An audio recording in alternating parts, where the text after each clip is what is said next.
Alors là, jamais je n'aurais pensé à remonter des gameplays un jour. En effet, l'autre jour, j'avais envie de monter un kit.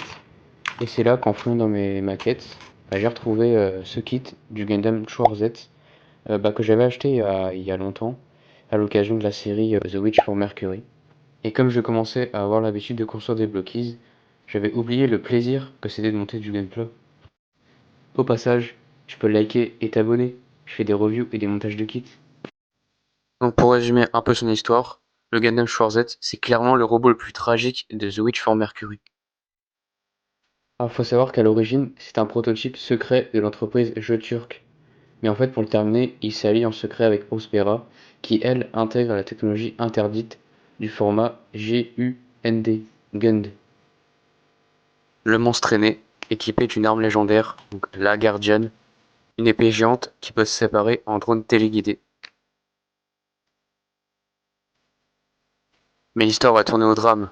Consumé par la haine et le chagrin, Loda Neil vole le Schwarzette pour assassiner Miorin. Cela va mener à un duel fratricide légendaire dans l'espace contre son propre frère Guel.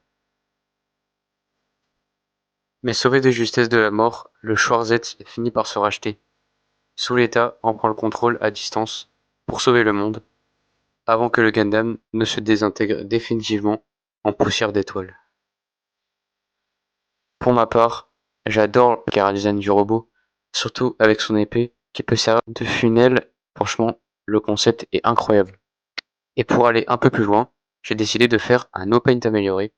Donc j'ai mis du panel line entre les lignes du gameplay pour faire ressortir les détails.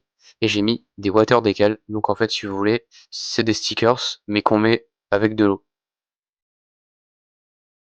Et voilà le résultat. N'hésite pas à me dire ce que t'en penses dans l'espace commentaire.